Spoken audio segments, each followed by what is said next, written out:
Intro one, intro one. Intro one, intro one. Intro one, intro one. Theme music, which is now featured on some artist named, wait, what was that guy's name? I remember. Two something. It's called At 2 o'clock, and someone made like a dance version of our theme song. Not EDM, but IDM. What's Intellectual IDM? dance music. Yeah. Yeah. For all Does the this- intellectuals. Yeah, it's a real thing. It's called Fib. Fib at 2 o'clock. Hey Fib, we hear you and we see you. That's funny because this dude I work with was playing some form of music that I was like, what the hell? Like, what is this even supposed to be? And I asked him what it was called, and he was like, it's called intellectual dance music. I might like dance, but not like all those gesticulating buffoons. What are we doing? What's going on? The Michael countdown is on. Yeah, We're about a month away. even less. Yeah, I suppose so, yeah. 6th of March, 2nd April, whatever. 3.5 weeks. I need to get travel insurance. That's what I need to You're get. on the 2nd. Okay, that's Yeah. earlier than I thought. We've got a few Žižek things that we're gonna be doing. And we're gonna work with Russ shortly to promote it, but there's an event at Seton Hall in New Jersey. It's the university there with Žižek and Ross Spriglia. And then there's a Cornell West and Žižek event that we're very excited for. You met Cornell West recently, right? I did, yeah. I went to one of his speaking events, Upper West Side. Brother Cornell. Yeah. Brother Cornell. And he was amazing. He was up there talking about jazz and James Brown and living on the offbeat. Nice. It really felt like something from a different time in a good way. He had a lot of energy and was a very impressive speaker. And I said that to him basically after the event when we got to meet him, and he gave me a hug, which felt amazing. That's yeah. And then I told him that the Žižekians are with him, and he was thrilled to hear that and pulled out his day planner and flipped through it and showed me on April 9th, I think it is, his handwriting where he wrote Slavoj Žižek. He invited me to come meet them, which was very exciting. Nice. And yeah, it was very cool. Yeah, I'm looking forward to seeing him. Like Žižek, Cornell West is always completely himself in the most full way possible. Oh, yeah. I thought it was fun in this Seton Hall promo poster. They called Žižek a playwright. Because when we talked to Russ, he was a little bit tentative about Žižek's book on Antigone, the play. But now, here it is. But it might be a way of them trying to like get it across the line with the university itself. Like, hey, and he's a playwright. He can do a lecture on Noted poetry playwright. or whatever. Yeah, because Yeah, I think it's- Russ it's- is in the English department, right? Yeah.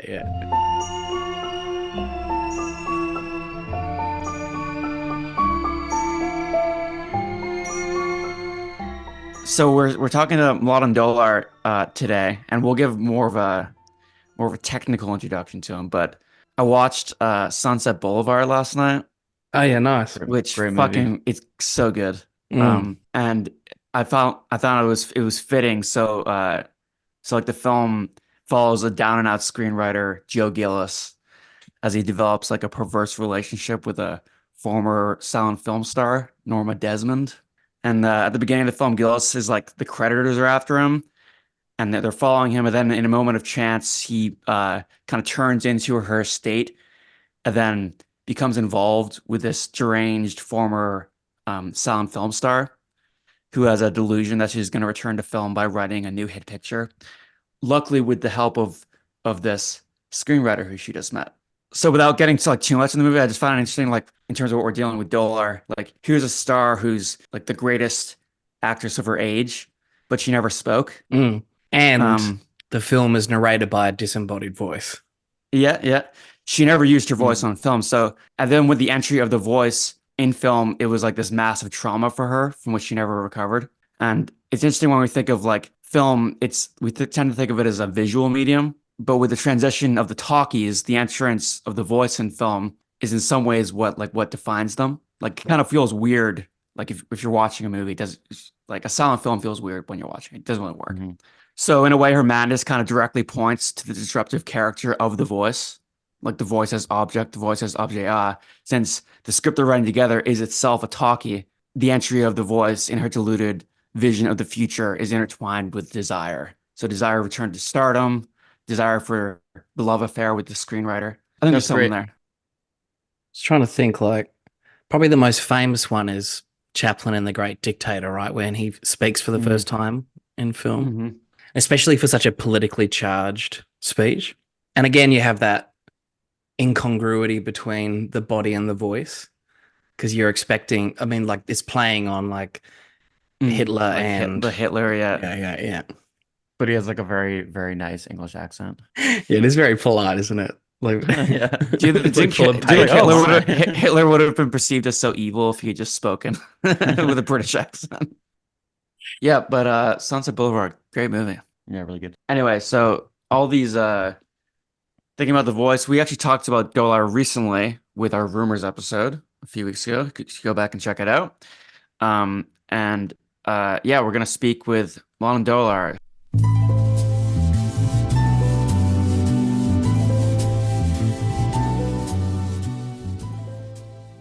Mladen Dolar is professor and senior research fellow at the Department of Philosophy at the University of Ljubljana. His principal interests of research are psychoanalysis, modern French philosophy, German idealism, and art theory. He has lectured extensively at universities in the United States and across Europe, and he is the author of over 100 papers and scholarly journals and volume collections. Apart from 10 books in Slovene, his book publications include most notably A Voice and Nothing More, published in 2006, and Opera Second Death, published in 2001, which he wrote with Slavoj Žižek. He is the co-founder of what has become known as the Ljubljana School of Psychoanalysis, along with Slavoj Žižek and Alenka Zupančič. And we welcome Mladen Dolar to the podcast.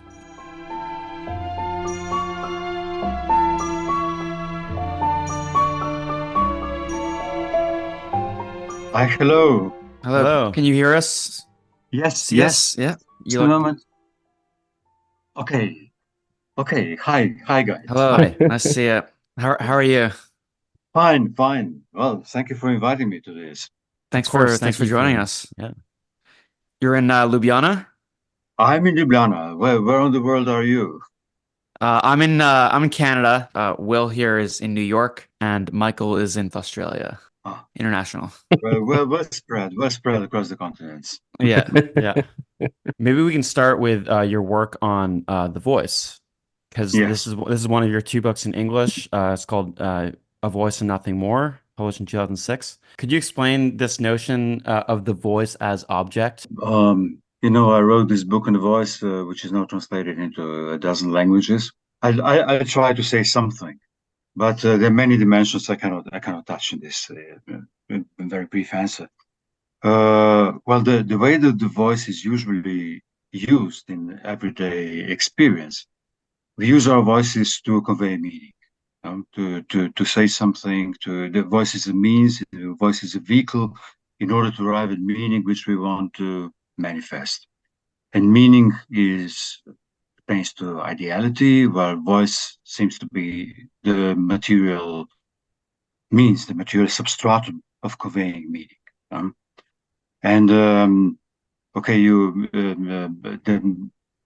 You asked, you posed the question of in the beginning there was a voice. I mean, in your written questions, which is a sort of course, calked on the St. John's Gospel. In the beginning there was the Word, but even if you look at the Bible, prior to the Word being manifested, you have this figure of John the Baptist, who identifies himself as the voice crying in the desert.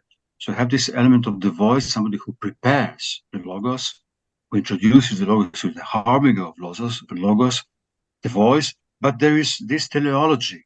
We have to come from the voice to the logos, and this figure of John the Baptist has to diminish and go away in order for logos to be there. So there is a kind of teleology from the voice, the material means of conveying meaning, to meaning being manifested. And what I want to do in this book is actually a sort of reverse trajectory, not concentrated on the meaning, but on the means, on the logos, which doesn't go up in smoke in meaning, but it is nevertheless an element, a cumbersome element, which doesn't contribute to meaning.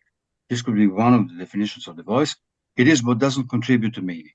I mean, the signifier contributes to meaning, and the voice is usually molded by the signifier, but the voice itself is that element which doesn't contribute to meaning, is there as a sort of cumbersome rest.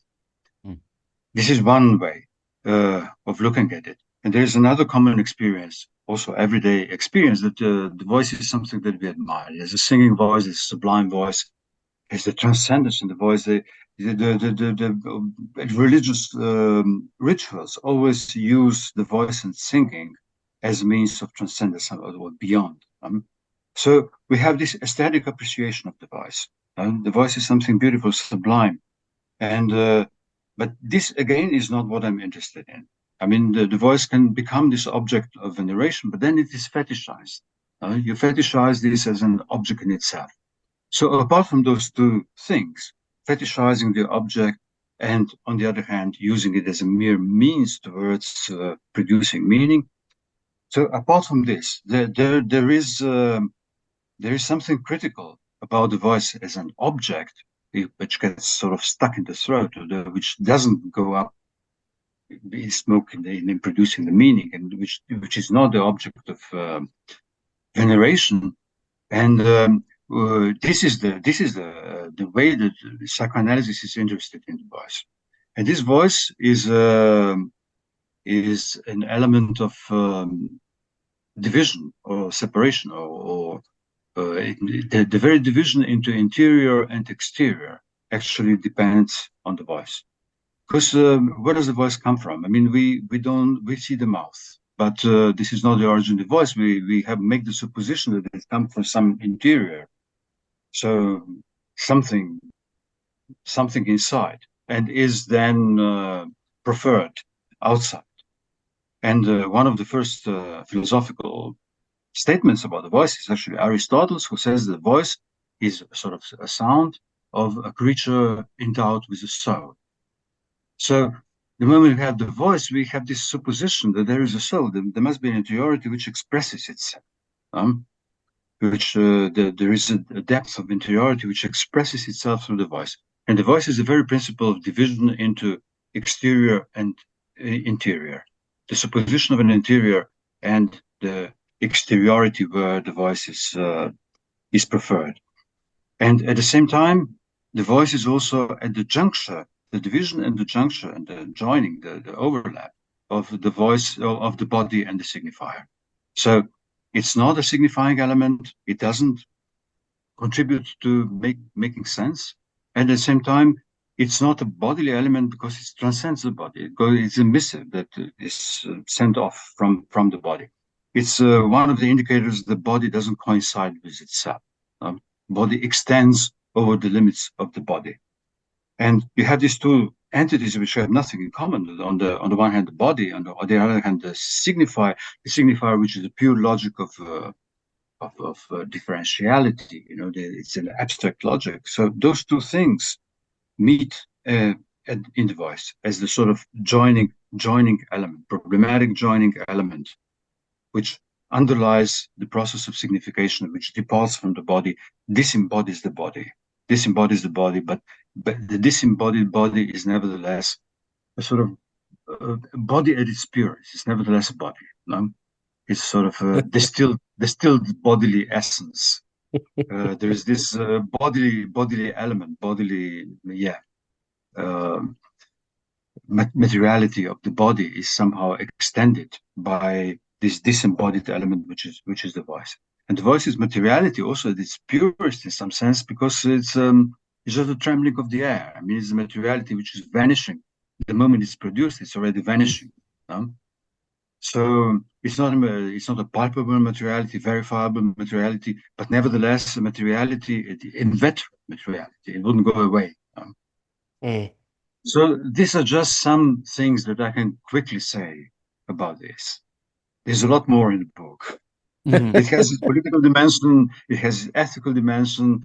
There's a whole question of acousmatic voices, the voices whose origin we cannot see, which are particularly powerful, therefore. And there's a whole dimension of, well, psychoanalysis, when it deals with the voice, I mean, one of the first ways that it deals with the voice is, for instance, psychosis, hearing voices. One hears voices in one's head, one has no power over them. And there is an externality which takes hold of the mind. And this is one of the very typical symptoms of psychosis. Hearing voices, which are more real than any other external voices are. So, okay, here are some haphazard sort of array of elements that interest me in that book. Why do you think the voice has been a relatively unexplored and unthought topic throughout the history of Western thought? Well, it's been implicit. It's been implicit. I mean, you have, if you look at the history of philosophy, you have, of course, elements where the voice is touched upon, although not by itself, not as an object apart. And if you want to have this history of the voice, I mean, you can look at the work of Derrida, who heavily depends precisely on a certain division between voice and writing, as coterminous with metaphysics. And this is why he can say, which is a paradoxical claim, which was completely novel in the 60s. This is why he has said that metaphysics is basically phonocentrism, the privileging of the voice as self-presence, self-manifestation, hearing oneself speak, as the major asset of an unalloyed presence, which gives authority, which is the source of authority. So his thought was that this phonocentric element, this privileging of the voice as coterminous with presence, was something that ran through the whole history of metaphysics and sort of defined it, implicitly defined it, although he didn't often speak about this. And you can see this from Plato. You know, Derrida's analysis of Plato and the great danger he saw in writing as an element which would disrupt the proper presence which can only vouch for truth. You have the figure of Socrates, who is someone confined to the voice. I mean, the one who never wrote anything, the only proper philosopher, is it there? I mean, who would only convey his thoughts in the presence of in a conversation of a live presence. So only what can be conveyed in live presence can be true. I mean, this is a supposition. So there is a hidden history of metaphysics as a privileging of the voice, and I think it's very strange. I don't have some simple explanation for this. That in the 60s you have two competing theories of the voice suddenly, and one is the Derridian one, the one I briefly sort of touched upon, and the other one is the Lacanian one, who takes from a completely different kind of perspective, from different background, takes the voice as a key element, as an embodiment of the object of psychoanalysis. And you can see that psychoanalysis is a practice of the voice. There's a vocal cord between the analyst and the analysant. It's not so much. It's not just the speaking. Okay, it's a talking cure, but it's not so much just the talking element which is essential, because as Lacan says somewhere, gardez-vous de comprendre, to beware of understanding. Don't you try to understand. This is his sort of advice for psychoanalysts. Don't try to understand. Don't go for the meaning. Go for precisely those elements that are the cumbersome elements that resist meaning, that are not then covered by meaning. subsume their meaning. And of course, if you look at it from this side, you can see that psychoanalysis is profoundly connected. Profoundly has its fate is connected with the certain understanding of the voice in its very practice. Psychoanalysis has both like a physical, technical tool of understanding the voice, but also a conceptual model of understanding. Yes. I was interested in your introduction when you're talking about the Krempelin speaking machine from the mid 1700s. Yes. Can you explain the relation of the voice and the machine? I'm just wondering. I'm wondering if you've heard that recent recreation of an Egyptian mummy's voice. Have you heard that? No. It was a few years ago, and it just emits this kind of like bizarre just scream. What's uncanny about I guess attempts to recreate the human voice? The machine is perhaps without a soul or any interiority. Well, precisely what you pointed at. That if we follow this Aristotle's advice that the voice somehow points to the soul, we spontaneously make an assumption. At the moment we hear the voice, we spontaneously make an assumption that it's a manifestation of the interiority of a soul.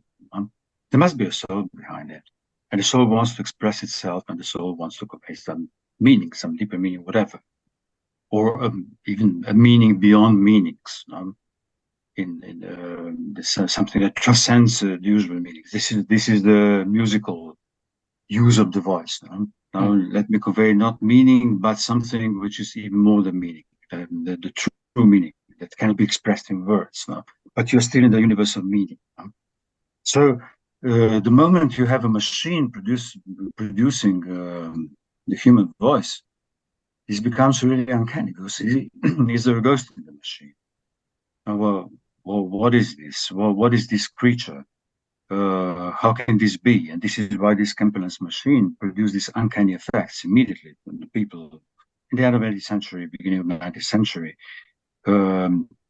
It was absolutely uncanny that this machine could actually form voices and sentences. People couldn't quite survive this this sudden invention. But of course, this has now gone quite beyond in other directions because we have very good synthetic productions of the voices, and we got used to it. Mm-hmm. We expect. Once that such technical inventions get widely spread, there's a certain normalization of this thing. But the question persists. Mm-hmm. I mean, the question of the ghost in the machine. And then nowadays it takes a different kind of dimension with the artificial intelligence, which is precisely this thing. Can a machine produce human effects? If you look at Krempelin's machine, it's very elementary.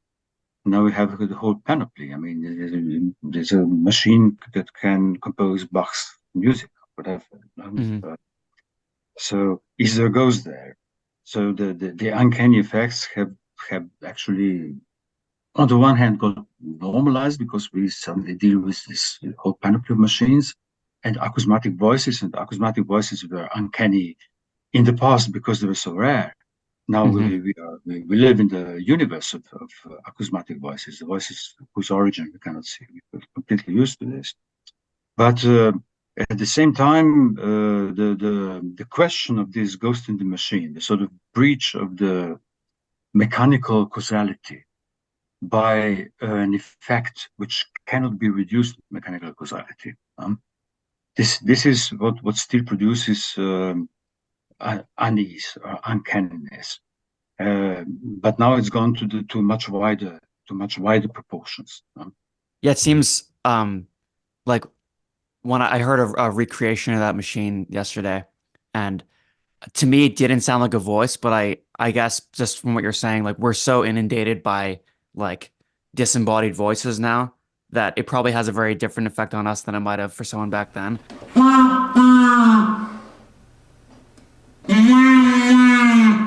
But maybe we're living through a similar kind of uncanny feeling with, like you were saying, the rise in AI, because I mean, this has just come out, and I do remember the first time I heard, like, a computer, quote unquote, speaking or like singing a song that I'm familiar with. It is a very strange feeling. Yes, and I believe we all, I mean, it's a widespread anxiety attached to the AI, Hmm. Hmm. which won't go away because the machines can do more and more, from ChatGPT to all kinds of things. And I think, but this leads us to another wider kind of question. Well, what is this strange entity, AI? How is it going to shape? How is it going to shape our lives? Can it think? Can it? Can it cough?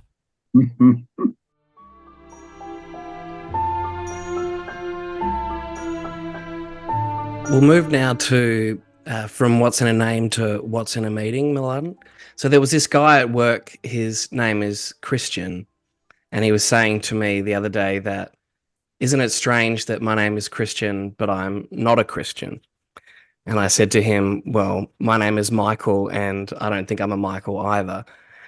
Thinking about the relationship between the body and the voice, but now the relationship between the body and a name, or a subject and a name.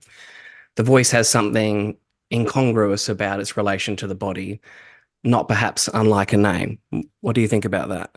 Well, I can start answering this by evoking the most famous scene in Western canon, which is the balcony scene. The Juliet stands on the balcony, and she says, "What's in a name? It's neither hand nor foot, nor arm, nor face, nor any other part belonging to a man." And the balcony scene is interesting because I mean it can be read as a sort of theoretical theater, because on the one hand, I mean, Romeo and Juliet, they don't see each other; they just communicate in the dark by the voices. So it's the scene of voices, and then if they were confined to the voice, then they could just manifest their pure love. But alas, there is a name.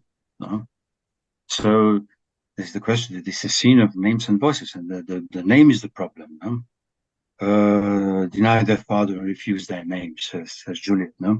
So there's the name which pins us and classifies us in a social network.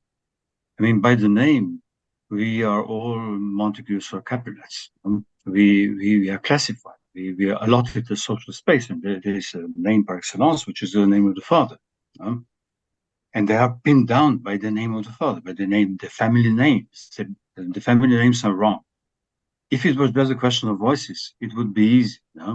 But the names are the enemies. The names are the enemies. They cannot be rid of the names. So it's a kind of you can see that there's a drama of the voice and the name, which is being played out in that scene.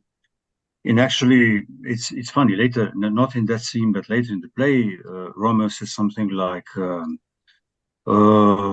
"What vile part of my anatomy does the name inhabit?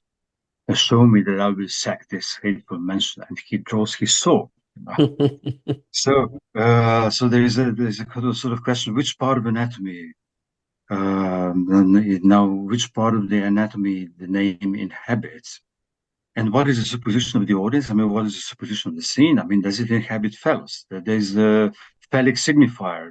He draws his sword. Which part should he cut off? You have the phallic signifier, the name of the father, castration coming into play with this rejoinder by Romeo. No? So this drama between the name and I mean, here it's magnificent drama. It's spectacular drama of the name, the name of the voice, name and the voice, name versus voice, and the voice would be the pledge of love. The name is something that cuts into this and presents a social division and social hierarchies. Belonging to a certain family, belonging to a certain social position. You're defined by a name. You're defined by this signifier. the one against the other. And okay, in some sort of miniature way, this drama is played all the time in a far more modest way in the sentences that we speak. There is always this dichotomy, the conflict between the name and the signifier. That the signification which somehow places us into the social, and the name which is displaced, as it were, which is external to this, and which follows a different logic. So this is where you have the question of the name pitted against the question of the voice. I mean, in some sort of picturesque way. But okay, we are freely talking. You can edit this. I will add an anecdote, a story. No, completely different. Completely different. You know the Monty Python line. Now for Never something completely different. Yeah. The story of a name, a completely different story of a name, and it pertains to Slovenia actually. And there are many caves in Slovenia, and in some caves you have a bug, an insect, which inhabits the caves, and it's a sort which is autochthonous in Slovenia. It only exists in 3 or 4 caves. It's nowhere else in the world. And this particular bug is called Anophthalmus hitleri. Now, this is interesting. This Anophthalmus means blind. I mean, the bug doesn't need to see in the darkness of the cave over millions of years. And hitleri actually belongs to to what you can imagine that it belongs. And how did this come about? I mean, some Slovene biologists found this bug, this insect, in the 30s, and he couldn't classify it, so he gave it to Oskar Scheibel, a German biologist, who suddenly became very excited because this was the new species, and he described the new species, and having described this new species, he was in the position of Adam, which means he could give it a name.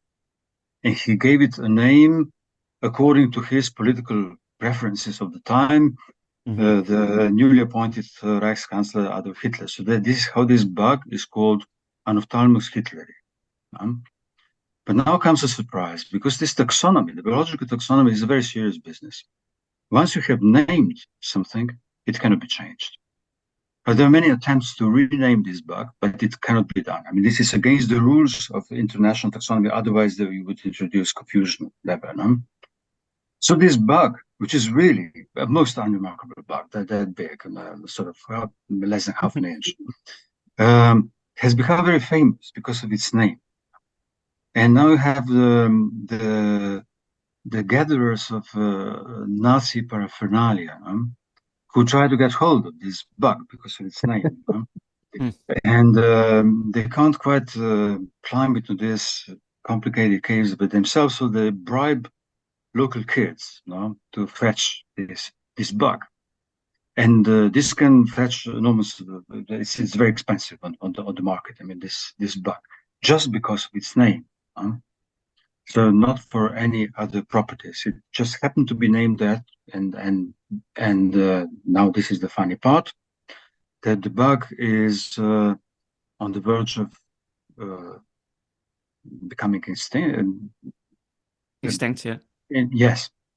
So the name Hitler is the lever of the extermination of the bug. So the final solution. What can the name do? You can see the name can exterminate. It's also a bug in the symbolic order, a glitch. A bug in the symbolic order, indeed. I read recently that but for an accident of a very contingent accident of history, for Hitler's father, who was trying to inherit a small portion of money from his father, Hitler would have been named Schicklgruber. Yes, indeed. Yeah. I write about this in this. Oh yeah. What's the name? Yeah. There's a footnote on this. Oh yeah. It's amazing because Hitler became a kind of generalized salutation in Nazi Germany. It was used to answer the phone, "Heil Hitler," You can't quite imagine the same being Heil Schicklgruber. Heil Schicklgruber, exactly. What do you say in the footnote? No, basically what you said now, that I see, okay. the fortunate circumstance, the most important circumstance of Hitler's career actually happened before he was even born, which is when his father renamed himself from Schicklgruber to Hitler, and you couldn't possibly imagine Schicklgruber having the traction. Okay, what's in a name? This was a minor point you touched on, but it very much interested me because this is something that we tend to think more broadly about language, but in terms of the structuralist interpretation of linguistics, there is something that it touches on that kind of more analytic, traditional forms of linguistics does not touch upon. The formal aspects of language, we could say, and you say that also the voice, there's an aspect of the voice which cannot be discerned by linguistics. Yes, sure. Yes, this is the whole point. I mean, of course, linguistics deals with phonetics. I mean, the first lesson you take when you try to learn a language is that they tell you this language has those sounds, and you have to learn those sounds. And you maybe unfamiliar with this, you have to practice a lot or whatever. But this is phonetics. This is precisely how the voice is divided into distinct entities, which can be the bearers of meaning, the distinct formal entities.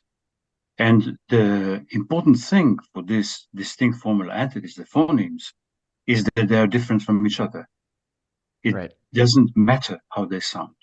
They can sound any odd way, no? As long as they are differential, as long as you can differentiate between them. So this is why the voice, as treated by linguistics, is a purely formal matter. It's a purely formal thing. It has to be submitted to a purely formal operation of differentiality. And as long as they're differential, it's okay. Whereas the voice is precisely something that cannot be submitted to differentiality. It goes in all directions. What does it mean? God knows. I mean, it opens up the whole field of heterogeneity, which is impossible to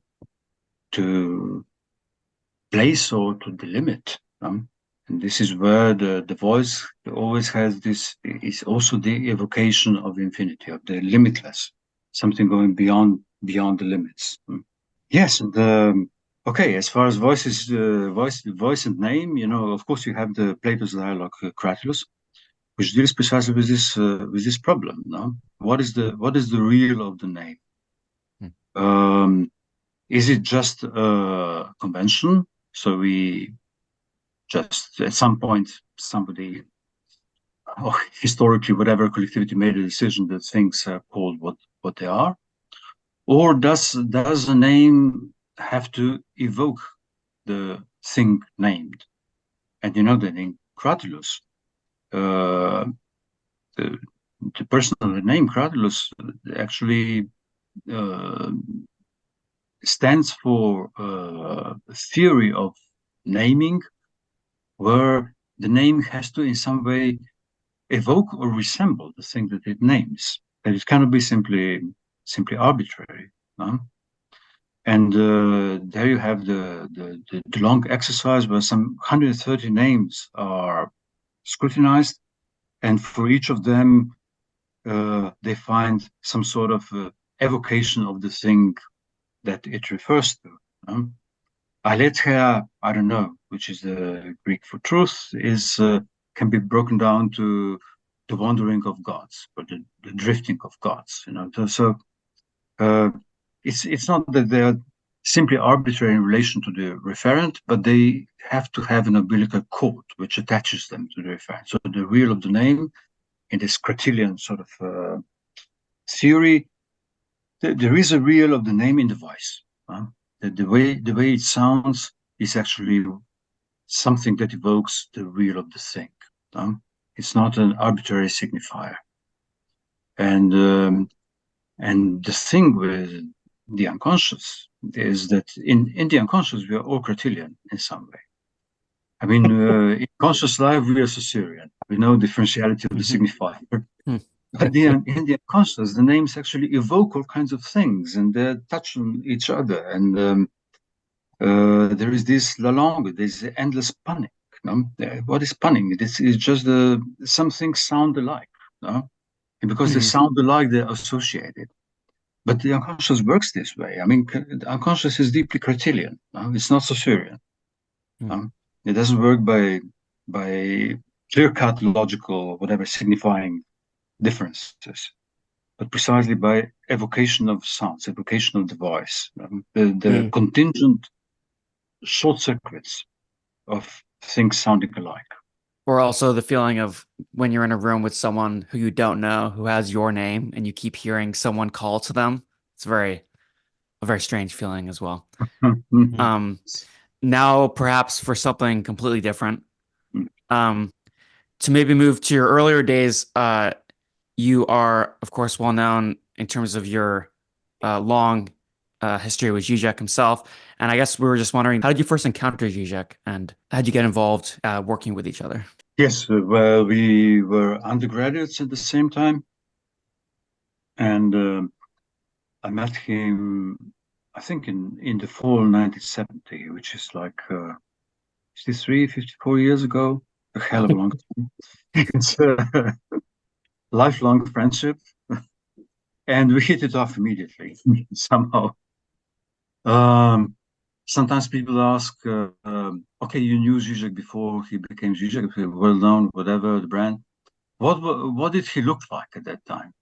And my answer is very simple. He has always already been Slavoj Žižek. He looked exactly the same and behaved exactly the same.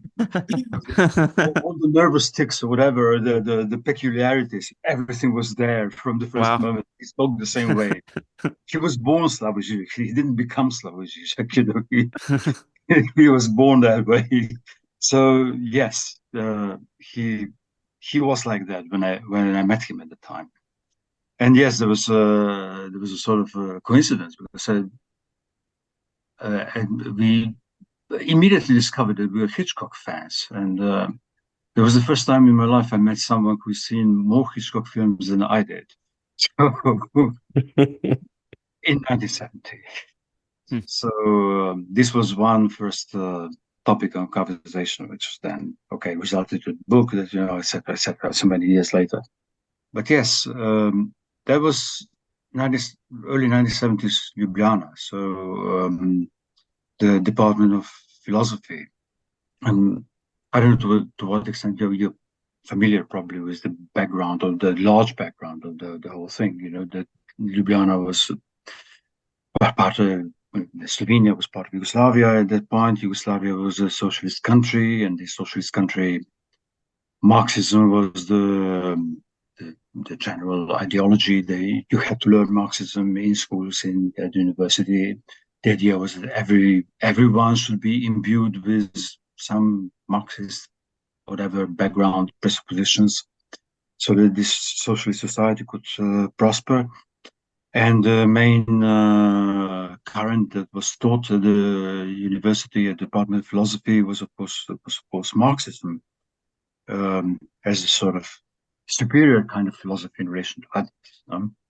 But at the same time, you should know that Yugoslavia was very special, because on the basis of Tito's conflict with Stalin in 1948, this was a non-Stalinist, anti-Stalinist Marxist country, which made a huge difference with all the other countries in the Eastern Bloc, or all the other socialist countries.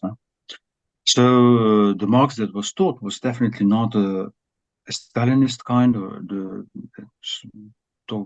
dialectical materialism as it was taught as the general doctrine in the Soviet Union and the other socialist countries, but it was a sort of critical Marxism which heavily relied on Frankfurt School. And for a long time, Yugoslavia also presented a sort of home ground of critical Western Marxism as well.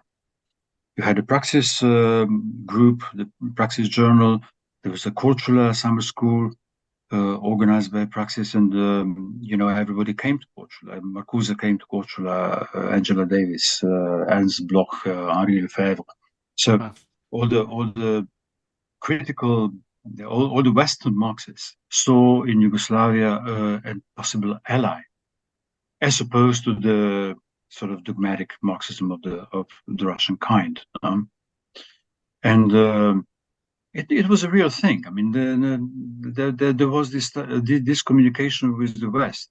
And also, Korčula is a very beautiful island in the Adriatic, and I was vacationing there a couple of years ago, and was talking to an old fisherman, and I said, "Well, do you remember the Korčula summer school?" No? So of course I remember. And this tall guy Marcuse was walking here with this Afro-looking lady, and there was this Bloch fellow who had such thick glasses he could hardly see anything. So it's still in living memory. Somehow you can find people who actually met all those guys in like 69 or something. They're still, yes, it's still, the tradition is still palpable there. So this was the kind of philosophy that we were taught, officially taught at university. It was somehow okay with varieties, whatever, but very compatible with largely Frankfurt School critical Western Marxist philosophy. And at the time when we studied philosophy, and this was really very special in Yugoslavia, you could buy anything in the bookshop in Ljubljana. You could buy Heidegger, Wittgenstein, Lacan, Derrida, Foucault, Althusser, analytical philosophy, everything was available. There were few translations, but people could, I mean, this is a very small language. People usually speak 2 or 3 languages. This is not unusual in Slovenia, and it's quite common. So everything was available. I mean, you didn't have to hide in the cellar to read Heidegger. It was there. So much for this context. And now the encounter with Žižek was at the same time something I didn't know at the time. We sort of heard about the French structuralism, but Žižek was profoundly into it at the time already. And this was the other intellectual current, which completely formed whole generations. This was in the aftermath of 68. And this is not what we were taught at university, because our professors were very suspicious about this thing. They didn't quite know what it was, but they didn't like it. And at the time, it was actually quite hard to figure out what this thing is, because you had an anthropologist like Lévi-Strauss, or a psychoanalyst like Lacan, or Barthes as a literary theorist, or Foucault as a historian, or Althusser as a Marxist. Why the hell would they form a school? You know, how does this hang together? What is this? What is the plot? Now, what is?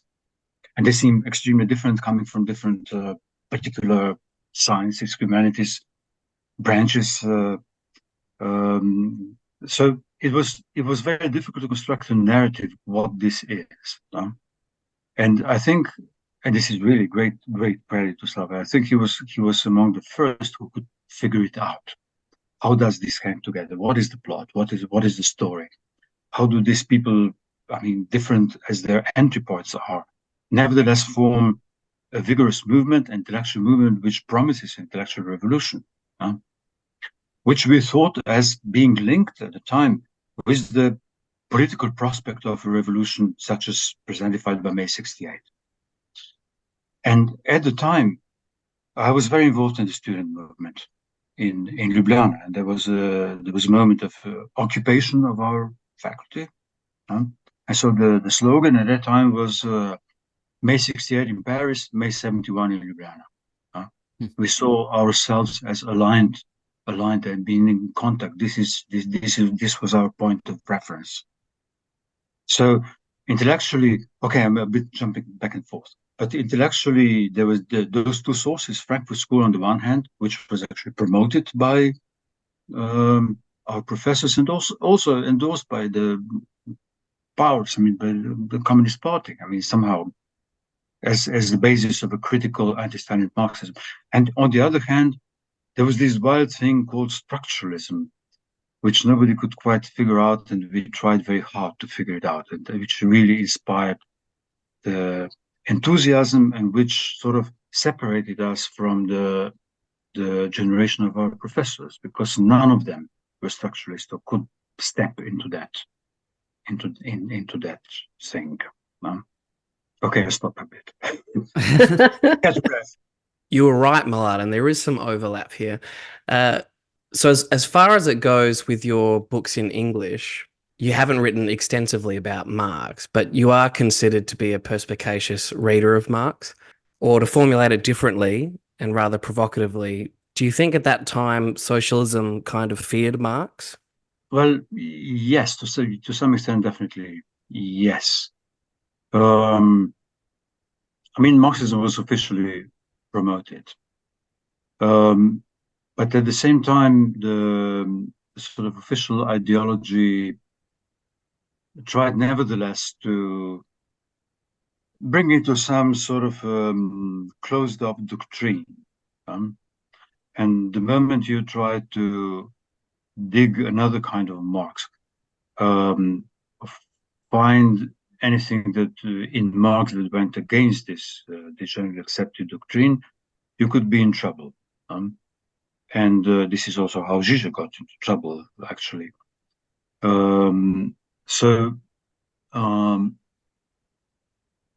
In a way, what the ideal situation for authorities would be that everybody would somehow comply with Marxism and pay lip service to it, so that everybody conforms and somehow says, this is the great thing, and we know this Marxian formulas, and okay. The moment you were actually more of a true believer, as it were, you wouldn't just pay the lip service, but would do a serious theoretical work and also point out some contradictions and difficulties in Marx, then you can get into trouble. Because this is not what they actually catered for. And well, I'll come later to what was the trouble that Žižek got into. But one of the things that was really point of controversy was Althusser. The mere mention of Althusser was too much. They didn't read structuralism, but they read Althusser because he was the only sort of proclaimed Marxist among them. And what they read was really went against grain. I mean, went against grain because of Hegel. We'll come to Hegel probably in a minute. So it went against this Frankfurt tradition, which based a certain reading Marx on a certain understanding of Hegel, or continuation of Hegel, or the materialist turn of Hegel, whatever. And Althusser, who sort of adamantly wanted to separate Marx from the whole Hegelian background. And furthermore, he had a sort of scandalous thesis, his famous piece on ideology and ideological state apparatuses. He claims that ideology is inescapable and eternal, as it were. So you can't get it. It's a human fate to be an ideological animal, and it would make no sense to say we want to get out of ideology, because ideology is sort of coterminous with the very emergence of autonomous ego. Autonomous ego is for Althusser precisely the protagonist of ideology, and for him the subject. Right? For him, the only kind of subject there is the ideological subject. Mm-hmm. And this went, of course, profoundly against the grain of the whole reading of ideology being the perverted consciousness and the question of alienation, which was absolutely central. The alienation is the name of the perverted state of affairs in capitalism, and this is what we want to be rid of. And this was also a contentious point with the praxis school. I mean, in a very, very simplified terms, For them, alienation was a bad thing to be rid of, as based on Lukács and Adorno and the whole Frankfurt School of reading. For us, alienation was actually a good thing, maybe a good thing, a thing one has to hang on to, because the very supposition of psychoanalysis is that there is an alien kernel in us, which works against the autonomous ego, which is beyond our intentions. But this alien kernel, which means we are alienated if we have the unconscious kernel in us. But this alien kernel is the moment of truth. It contains, it's a harbinger of truth. It contains an element of truth we must hang on to. We must hang on to against the ramparts of the autonomous ego. So this was a scandalous thought. This was a scandalous thought that also the kind of Marxism that could go that way, in that direction, of actually espousing a sort of constitutive alienation of human being and work from there. Not see alienation as something to be lifted, something that has to vanish. So the alien is precisely this is Freud's discovery, after all. I mean, he placed himself into this line of Copernicus, Darwin, and himself now, as a sort of demotion of the human narcissism, seeing that we are not the center of the universe, we are a product of evolution, but most importantly, the third, that we are actually alien to ourselves, not masters in our own house, because of something that we produce ourselves. Not because of the external conditions, but we constantly produce an alien kernel inside ourselves, which is the obverse side of our conscious intentions, autonomous activity. And this side, actually, there is unconscious thought. So the thought is not the privilege of the ego, there's unconscious thought, and this thought contains a moment of truth, a grain of truth that we must hold on to. Okay, I'm simplifying things to the utmost. So this kind of view didn't go down well.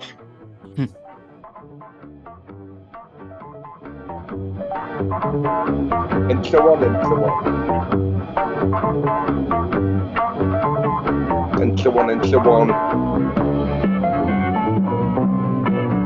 And so on and so on.